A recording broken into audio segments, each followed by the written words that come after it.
Generalmente cuando hay un problema grave y digamos muy estructurado, nuestra mente moderna busca enseguida una solución rápida, ¿verdad? Y además con una precisión quirúrgica. Claro, totalmente. Es esa ilusión contemporánea que tenemos del control absoluto. Exacto. O sea, si alguien sufre una fractura, pues la radiografía te muestra la línea blanca irregular, el especialista identifica el daño y aplica una intervención directa. Sí, sí, te ponen unas placas, unos tornillos y, bueno, se retoma el control de la situación. Justo. O si hay un fallo mecánico, pues se aplica una técnica específica y el problema queda resuelto. Asumimos que podemos arreglarlo todo. Asumimos que toda crisis tiene, por así decirlo, una palanca lineal de causa y efecto que podemos accionar a voluntad cuando queramos. Pero hoy vamos a ver qué ocurre cuando esa misma lógica, esa necesidad desesperada de controlar el resultado y forzar una solución estructural, se aplica a la creación de una dinastía humana hace miles de años. Y los resultados son, para ser francos, un desastre monumental. Un desastre inmenso. Y por eso en nuestra exploración de hoy en la Biblia nos vamos a sumergir a fondo en el capítulo 16 del libro del Génesis. Vamos a desgranar uno de los triángulos familiares más intrincados de la literatura antigua. El que forman Abraham, Sarai y Agar. Ese mismo. Nuestro objetivo es analizar este relato puramente desde una perspectiva literaria e histórica, claro, manteniendo una estricta neutralidad en todo momento.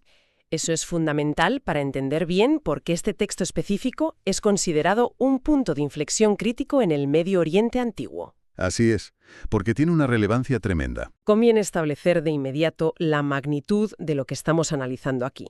A ver, no estamos ante un simple drama doméstico a puerta cerrada. Para nada. Las decisiones que se toman en este capítulo, que están impulsadas por las inseguridades humanas más viscerales, fíjate, que terminan configurando el mapa geopolítico, social y cultural de civilizaciones enteras. O sea que no es algo menor. Es un tratado fascinante sobre la tensión entre el albedrío humano, la impaciencia y, bueno, las réplicas sísmicas que cruzan generaciones. Absolutamente. Vale, vamos a desempacar esto por partes. Porque la raíz del conflicto nace de una disonancia brutal entre una promesa divina y una realidad biológica innegable. Sí, las fuentes nos sitúan en un momento sumamente crítico. Abraham y Sarai llevan ya 10 años habitando en la tierra de Canaán. 10 años ya. Y hay sobre la mesa una promesa majestuosa de que Abraham será padre de una gran nación. Pero claro, el tiempo avanza implacable y Sarai no le ha dado hijos. De hecho, el texto no deja lugar a dudas sobre la conclusión a la que llega Sarai. Ella afirma categóricamente que es Jehová quien la ha hecho estéril. Lo fascinante aquí es que esa afirmación contiene una carga teológica y psicológica inmensa. Sarai no está evaluando su situación como un mero contratiempo médico. No es ir al médico y ya está, claro. Exacto. En la cosmovisión del mundo antiguo, la fertilidad se consideraba una bendición directa de la divinidad. Y por consiguiente, la esterilidad se interpretaba como un bloqueo. O un juicio divino directamente. Para una mujer en su posición, la incapacidad de gestar no solo representaba un duelo personal profundísimo. Era una crisis existencial. Totalmente, una crisis existencial de estatus y de seguridad. Sin un heredero, su lugar en la estructura de poder de la tribu quedaba en una vulnerabilidad extrema. Y es precisamente esa vulnerabilidad la que empuja a Sarai a, digamos, tomar el volante de la historia. Hace una propuesta que, vista con ojos de hoy en día, resulta francamente chocante. Chocante es poco, la verdad. Decide entregar a su sierva egipcia Agar a Abraham como esposa con un objetivo clarísimo. Y cito textualmente, para quizá tener hijos de ella. Sí, esa es la frase. O sea, parece un intento primitivo de subcontratar la gestación, ¿no? Es como delegar el proyecto más importante de la vida a un empleado de menor rango. La lógica interna parece ser, si mi cuerpo es el obstáculo, usaré el cuerpo de mi empleada, pero el resultado, el hijo, será legalmente mío. Asumiendo que mantendrá el control de la dinastía. Justo. Asumiendo que el control de la situación no va a cambiar, lo cual resulta ser un grave error de cálculo humano. Pero a ver, esa es la perspectiva corporativa moderna, ¿sí? Hay que ir con mucho cuidado al usar términos como subcontratar o empleada, ¿eh? Ya, claro, el contexto histórico es muy distinto. Agar no era una trabajadora libre, era propiedad. Si revisamos los textos legales y los códigos de la época en el antiguo Cercano Oriente... Te refieres a leyes como el Código de Hammurabi y demás, ¿verdad? Justo. O las famosas tablillas de Nuzi. Ahí descubrimos que esta práctica estaba perfectamente institucionalizada. Ah, vaya. O sea que no se lo inventó ella. ¿Qué va?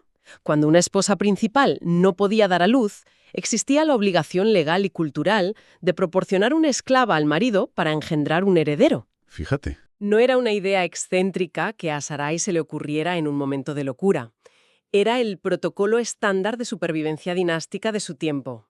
Sarai simplemente está recurriendo al manual legal de su cultura para forzar el cumplimiento de una promesa divina que, bueno, parece estancada. Vale, de acuerdo. Entiendo perfectamente el contexto legal de la propuesta de Sarai.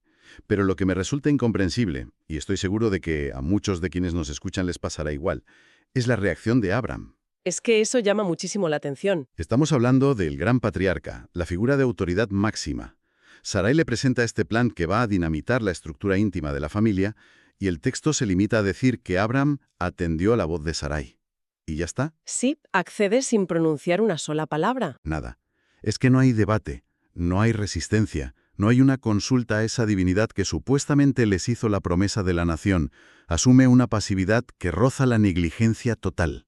Esa omisión de diálogo es uno de los silencios más ensordecedores de toda la narrativa antigua. Totalmente. Porque en capítulos anteriores y posteriores vemos a Abraham negociando agresivamente, liderando ejércitos, es decir, actuando como un líder. Incluso regateando con la divinidad por otras ciudades. Exactamente. Pero aquí, en el epicentro de su propio hogar, desaparece.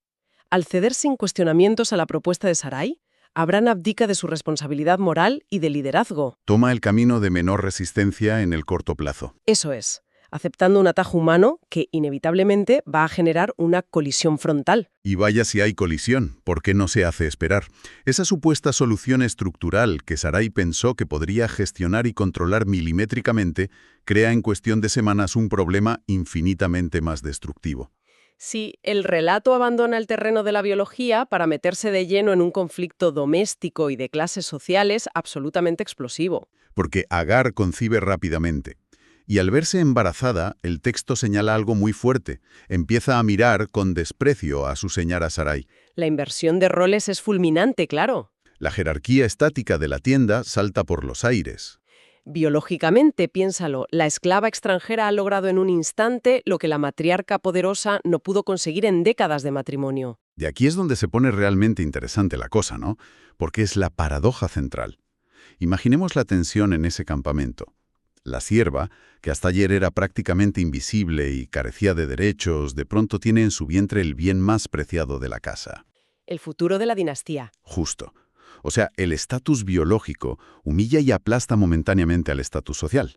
Y Sarai, al verse desplazada y menospreciada, reacciona con una furia arroñadora. Pero es curioso, el primer golpe de esa ira no va dirigido a Agar. No, va directo a Abraham. Exacto, le lanza una acusación durísima. Le dice, mi afrenta sea sobre ti, juzgue Jehová entre tú y yo. A ver, Sarai está utilizando un mecanismo de defensa legal y psicológico muy complejo aquí. ¿En qué sentido? Es cierto que ella diseñó el plan original, vale. Pero al ver que la esclava se enaltece, Sarai responsabiliza a Abraham por no mantener el orden social. Le está diciendo en términos legales de la época, yo te entregué a mi sierva para construir nuestra familia, no para que permitas que ella me falte el respeto. Ah, claro, le recuerda su deber. Le dice, tú eres la máxima autoridad, es tu deber proteger mi honor, y has fallado estrepitosamente. Y una vez más la respuesta de Abraham me deja de piedra. Ante el fuego cruzado entre su esposa y la mujer que lleva a su primer hijo en el vientre, el patriarca decide lavarse las manos de la manera más cruda posible. Sí, renuncia por completo a mediar. Le responde a Sarai, tu sierva está en tus manos, haz con ella lo que bien te parezca. O sea, renuncia a proteger a la madre de su futuro hijo y le devuelve a Sarai el poder absoluto para tomar represalias. La realidad de ese momento es despiadada. Abraham está reafirmando los derechos de propiedad de Sarai según la ley de la época. Le está recordando a Agar que a pesar de su embarazo sigue siendo una esclava sujeta a la jurisdicción de su señora. Es durísimo. Con esa simple frase, Abraham despoja a Agar de cualquier protección patriarcal que el embarazo pudiera haberle otorgado. Y el texto no edulcora en absoluto las consecuencias de esa abdicación. Las fuentes indican que Sarai afligió a Agar. La somete a una opresión implacable. Tan severa que Agar, repito, a pesar de estar encinta, no lo soporta más y toma la decisión de huir de su presencia al desierto. Fíjate que el uso del verbo afligir u oprimir en el texto original hebreo, aná, no es ninguna casualidad. Ah, ¿no? Quiere otro significado. Es exactamente la misma raíz lingüística que se utilizará siglos más tarde en estos mismos textos para describir la brutal esclavitud y opresión de los israelitas a manos de los faraones en Egipto. Madre mía. Es una dureza sistemática y extrema entonces. Es una barbaridad. Sarai recupera la autoridad que sentía haber perdido a través del puro ejercicio de la crueldad, demostrando cómo, cuando el ser humano se siente amenazado, la jerarquía social puede volverse brutalmente destructiva. Agar es reducida nuevamente a la categoría de objeto descartable. Totalmente. Lo cual nos arrastra hacia un cambio de escenario verdaderamente radical. Dejamos atrás el entorno asfixiante, tóxico y opresivo de las tiendas de campaña de Abraham, y la narrativa nos arroja de lleno a la inmensidad desoladora del desierto. Sí, Agar huye por el camino de Shur. Y es en esta vasta soledad donde lo mundano, lo más bajo de la escala social humana, choca de frente con lo divino. Agar es hallada por el ángel de Jehová junto a una fuente de agua en el desierto. El cambio geográfico refleja el cambio teológico. El camino de Shur era la ruta principal que conectaba la región de Canaán con Egipto, que era la tierra natal de Agar. Ella está intentando desesperadamente volver a casa. Pero ese desierto era una trampa mortal, ¿no? Completamente. El desierto de Shur era una extensión implacable de aridez donde las posibilidades de supervivencia para una viajera solitaria eran nulas. Cero. Y el diálogo que se desarrolla junto a esa fuente es uno de los intercambios más profundos de toda la antigüedad. Es que la entidad divina no inicia con grandes trompetas ni juicios. Inicia con una doble pregunta que atraviesa el alma de la fugitiva. Le dice, Agar, sierva de Sarai, ¿de dónde vienes tú y a dónde vas? Exacto. Esto plantea una pregunta importante, porque la llama por su estatus legal completo, sierva de Sarai. Y la respuesta de Agar destila una franqueza desoladora, carente de adornos teológicos. Ella responde simplemente, huyo de delante de Sarai, mi señora. Sabe perfectamente de dónde viene. Del abuso y la opresión. Sí, pero su silencio sobre la segunda parte de la pregunta revela que no tiene la menor idea de a dónde va. Solo sabe que huir era su único impulso. Sin embargo, el mandato que el ángel le da a continuación es lo que me genera un conflicto enorme. ¿Te refieres a cuando le ordena regresar? Sí, porque le ordena, vuélvete a tu señora y ponte sumisa bajo su mano. A ver, me cuesta mucho aceptar esta directriz. Ya, es una reacción empática muy normal. Es que me estás diciendo que una intervención divina, que supuestamente encarna la justicia, envía a una mujer embarazada y vulnerable de vuelta a las manos de su maltratadora. ¿No hay otra forma de resolver esto que no sea forzarla a regresar a la esclavitud y someterse de nuevo al abuso? Como te digo, es una reacción completamente comprensible desde nuestra óptica actual. Pero para entender este mandato, debemos despojarnos de la sensibilidad moderna y mirar de frente la cruda realidad histórica de aquel desierto. Vale, a ver. La intervención divina opera dentro de las duras limitaciones del mundo antiguo. Una esclava egipcia, sola y embarazada en el desierto de Shur, enfrentaba dos destinos ineludibles: o una muerte agonizante por deshidratación e inanición, O ser capturada, supongo. infinitamente peor. El relato detiene la gran epopeya del patriarca Abraham para enfocarse en la supervivencia de la persona más marginada de la historia. O sea, que no es un castigo ciego. Para nada. El ángel no está validando el abuso de Sarai, en absoluto. Está mostrando a Agar que regresar, por inmensamente doloroso y humillante que sea, es la única vía material para mantenerse con vida ella y proteger el linaje que lleva dentro. Es someterse a una derrota a corto plazo para garantizar una victoria generacional. Justamente eso. Esa explicación le da un matiz pragmático brutal a la escena. Y tiene sentido, claro, porque el mandato de regresar no se presenta como un castigo aislado, ni como un ejercicio de sumisión ciega. Viene anclada una promesa profética extraordinaria, que de repente dota de propósito todo su sufrimiento. Le hace una promesa gigante. El ángel no solo le exige que vuelva, le promete que multiplicará a su descendencia de forma tan incontable como la arena, una promesa que rivaliza en magnitud con la que se le hizo al mismísimo Abraham. Totalmente. Y además le revela el nombre que deberá ponerle al niño, Ismael, que significa literalmente Dios oye, argumentando que según las fuentes ha oído Jehová tu aflicción. Ese detalle del nombre Lo cambia todo en la balanza de poder de la narrativa. ¿Por qué lo dices? Porque en la antigüedad, otorgar el nombre de un niño era una prerrogativa absoluta del patriarca o de la figura de autoridad. Al entregarle el nombre directamente a Agar, y un nombre con ese significado además, la divinidad está validando su dolor de una forma increíble. Le da agencia a ella. Exacto. Le está diciendo que, aunque la sociedad de la época la considere invisible y descartable, su sufrimiento en la tienda de Sarai y sus lágrimas en la soledad del desierto han sido escuchados en las más altas esferas. Se le otorga un estatus y un destino innegables a su hijo. Entonces, ¿qué significa todo esto respecto al destino de Ismael? Porque es aquí donde la descripción del ángel me rompe los esquemas. El texto dice que será un hombre indómito. Las notas de investigación aclaran esto con una imagen visual potentísima. Será indómito como un asno salvaje. Sí, la figura del asno salvaje. El texto especifica, su mano será contra todos y la mano de todos contra él, y añade que habitará delante de todos sus hermanos. Si leemos esto superficialmente, suena a condena, ¿verdad? Suena muy áspero. Suena a un insulto casi. ¿Por qué prometerle a una madre que su hijo será un animal salvaje y vivirá en conflicto perpetuo? Hay una ironía amarga en el hecho de que el nombre Ismael signifique Dios escucha a modo de consuelo, pero la vida prometida sea una de hostilidad incesante. Superficialmente puede sonar a castigo, sí, pero en el contexto del antiguo cercano Oriente es todo lo contrario. La metáfora del asno salvaje o el onagro del desierto es fascinante. ¿En qué sentido? Porque para nosotros, un asno es un animal de carga, dócil y lento. Pero el onagro del desierto sirio era una criatura majestuosa, ferozmente independiente, imposible de domesticar, que se burlaba de las ciudades amuralladas y de los animales sometidos al yugo.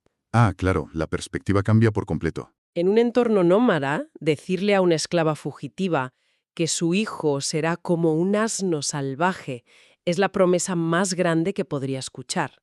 Es una garantía divina de libertad absoluta. Le prometen que nadie lo dominará. Le están prometiendo, a ti te han humillado y oprimido, pero tu hijo jamás llevará el yugo de nadie.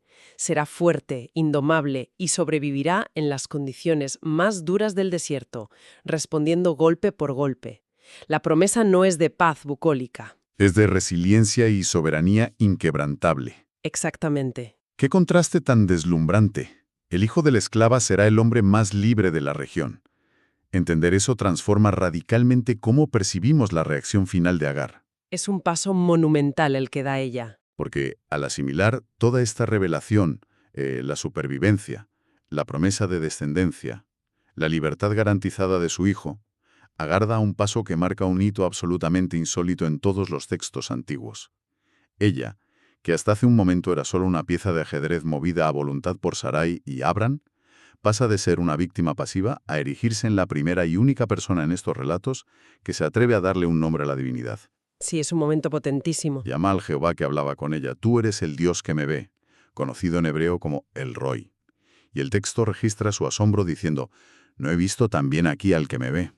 Si conectamos esto con el panorama general y miramos el conjunto de estas antiguas escrituras, la magnitud de lo que Agar hace aquí es asombrosa. Totalmente. A lo largo de los textos vemos a profetas, reyes y grandes patriarcas recibir revelaciones. Pero el conocimiento más íntimo, la caracterización de un Dios que ve la miseria individual, no se le confía a Abraham en su grandeza. Ni a Sarai en su estatus. Exacto. Se le revela y es nombrada por una esclava egipcia, fugitiva, marginada y maltratada en medio de un páramo desolado. La narración subraya de manera radical que la divinidad percibe y valida la humanidad de aquellos que el sistema social humano ha decidido invisibilizar. Resulta asombroso. Es el triunfo definitivo de su dignidad. Una figura secundaria, utilizada como mero instrumento biológico, termina bautizando a la deidad y, por extensión, al lugar sagrado de su encuentro. Ese pozo en el desierto recibe el nombre de Bir Lahai Roi, que se traduce de forma espectacular como el pozo del viviente que me ve. Ubicado entre Cades y Beret. Eso es. Y tras este evento cumbre, el capítulo se precipita hacia su cierre materializando la promesa. Agar regresa, da a luz al hijo, y Abraham, que entonces cuenta con 86 años, le pone formalmente el nombre de Ismael, tal como se le había revelado a ella. Ese cierre es la constatación de que la experiencia en el desierto no fue un espejismo. Agar impone a través de la instrucción divina el nombre que el propio patriarca debe pronunciar y aceptar. Y aunque ella regresa a la estructura de poder de la tribu, lo hace transformada. Y precisamente ese regreso nos deja una imagen final que invita a una reflexión profunda para todos los que nos escuchan. Pensemos detenidamente en el viaje de vuelta de Agar. Tiene que ser durísimo. Tiene que caminar kilómetros deshaciendo sus pasos por el implacable desierto, regresando al campamento de Sarai, volviendo a agachar la cabeza y aceptando la sumisión de su estatus de esclavo. Físicamente, vuelve a la opresión, sí. Pero ahora lleva en su vientre no solo el cumplimiento parcial de una promesa divina que los patriarcas no supieron esperar, sino la certeza inamovible de que el niño que carga será un hombre indómito. Un onagro salvaje. Un asno salvaje que jamás podrá ser doblegado por aquellos que la humillaron a ella. Es una tensión narrativa insuperable. Vuelve a entrar en la jaula de sus opresores, pero con la plena conciencia de que lleva en sus entrañas la semilla de una libertad fiera y absoluta. Y esa imagen nos devuelve directamente a la idea con la que comenzamos nuestra exploración de hoy. Nos invita a quienes nos escuchan a reflexionar sobre las consecuencias a largo plazo de nuestras acciones. Es una lección muy actual, de hecho. Claro. ¿Qué sucede realmente en el seno de una familia, en una sociedad o en la historia misma del mundo, cuando el ser humano intenta forzar o apresurar resultados monumentales mediante atajos desesperados? Pues que todo se descontrola. Sarai y Abraham intentaron aplicar una solución mecánica, estructural y de control absoluto sobre un problema que requería paciencia y confianza, y en su intento de asegurar la paz de su dinastía, instauraron una grieta, creando un eco de conflictos, heridas y rivalidades feroces. Y según los propios textos, esas rivalidades resonarán ininterrumpidamente a lo largo de las generaciones venideras en todo el Medio Oriente. A veces, las intervenciones quirúrgicas que diseñamos con tanta arrogancia son precisamente las que terminan por fracturar la historia para siempre. Es el recordatorio perpetuo de que los intentos humanos por domesticar el destino y controlar los tiempos a menudo terminan engendrando fuerzas que jamás podremos volver a dominar. Una conclusión contundente para un relato inagotable, sin duda. Ha sido un recorrido intenso y revelador por el capítulo 16 del Génesis. Si esta exploración de hoy ha resultado fascinante y ha aportado una nueva perspectiva, invitamos cordialmente a nuestra audiencia a suscribirse y unirse al canal para seguir desentrañando, con este mismo rigor, los grandes textos de la historia aquí, en la Biblia. Hasta la próxima exploración.